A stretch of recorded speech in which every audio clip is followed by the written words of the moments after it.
एक गाँव में हरिया नाम का एक बहेलिया रहता था। वह गाँव में जाल बिछाकर चिड़िया, कबूतर, तोता और अन्य पक्षियों को पकड़ता था, फिर उन्हें पिंजरे में बंद करके रख लेता। जिन पक्षियों को पकड़कर बेचते हो, इससे उन्हें कितनी तकलीफ होती होगी। उसकी बात सुनकर हरिया हंसने लगा और उसने कहा, तुझे कैसे पता इन्हें तकलीफ होती है? इन्हें बाजार में बेचने से मुझे अच्छे पैसे मिलते हैं। ये सुनकर शोभा रोने लगी। उसने कहा, आपको शायद यह नहीं पता कि इन भोले बेजुबान पक्षियों की हाय हमें लग रही है, इसी कारण हमारे कोई संतान नहीं है। मैं दिन रात भगवान शिव की पूजा करती हूँ, लेकिन फिर भी हम संतान के सुख से वंचित हैं। तब हरिया ने कहा, मैं ये सब नहीं। शाम को हरिया पिंजरे में पक्षियों को लेकर आता है और झोपड़ी में रख देता है। अगले दिन फिर से हरिया पक्षियों को पकड़ने चला जाता है।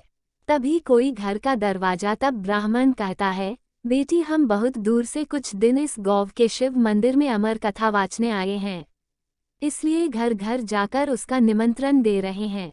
तुम भी कल से अपने परिवार के साथ कथा सुनने आना।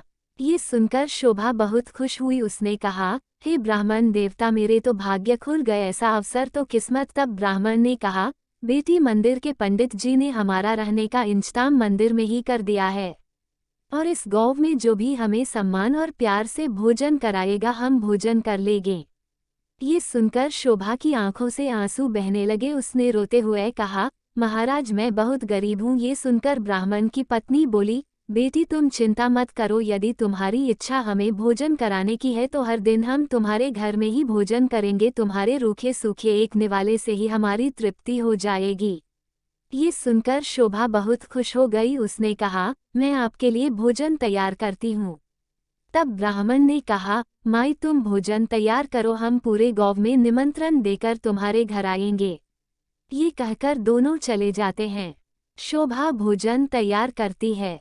कुछ समय बीत जाने के बाद दोनों पति पत्नी शोभा के घर भोजन करने आ जाते हैं। जब वे भोजन करने, ब्राह्मण ने शिचोदित होते हुए कहा, तुमने इन बेजुबान पक्षियों को पिंजरे में कैद कर रखा है, हम तुम्हारे घर भोजन नहीं कर सकते। तुम भगवान शिव की अमर कथा सुनना चाहती हूँ और उनके प्रिय कबूतरों को तुमने कैद कर रखा है। ये कहकर वे चल देते हैं। शोभा उनके पैर पकड़ लेती है और कहती है, हे ब्राह्मण देवता, मेरे घर से रुष्ट होकर न जाइए, मैं तो वैसे भी संतान सुख से वंचित हूँ। अगर आप भी बिना भोजन किए चले गए तो ये कहकर वो बाहर जाकर सारे पक्षियों को आज़ाद कर देती है। ये देखकर ब्राह्मण पत्नी सहित भोजन करते हैं और शोभा को सौभाग्यवती और पुत्रवती होने का आशीर्वाद देकर चले जाते हैं। शाम को जब हरिया आता है, वह पिंजरा खाली देखकर शोभा से पूछता है। तब शोभा उसे सारी घटना बता देती है। हरिया गुस्से में कहता है, मैं। तब शोभा कहती है, मैंने तो उन दोनों को 7 दिन का न्योता दे दिया है, अब मैं पीछे नहीं हट सकती है। उन्होंने मुझे सौभाग्यवती और पुत्रवती होने का आशीर्वाद दिया है। अमृतकथा वाचने वाले सच्चे ब्राह्मण का आशीर्वाद कभी बेकार नहीं जाता। अगर उन्हें हरिया को हार कर उसकी बात माननी पड़ी, वह बेमन से 7 दिन घर पर ही रहने लगा। हर दिन ब्राह्मण और उनकी पत्नी भोजन करने आते। उनके आने से पहले हरिया घर से चला जाता, उसे ये सब पसंद नहीं था। शाम के समय शोभा कथा सुनने जाती। वह हरिया से भी चलने को कहती, लेकिन हरिया मना कर देता था। इसी तरह 6 दिन बीत गए। रात को शोभा ने हरिया से कहा, आपने? हरिया ने कहा, क्या बात है, वैसे भी मैं केवल कल ही घर पर रुकूंगा, परसों से अपने काम पर जाऊंगा। तब शोभा ने कहा, कल अमर कथा समाप्त हो जाएगी, मैं चाहती हूँ आप कल मेरे साथ मंदिर में कथा सुनने चलें और वहाँ से वापस आने के बाद ब्राह्मण और उनकी पत्नी को अंतिम बार भोजन कराकर उनसे आशीर्वाद लें। क्या पता उनके आशीर्वाद से हमें संतान का सुख मिल जाए।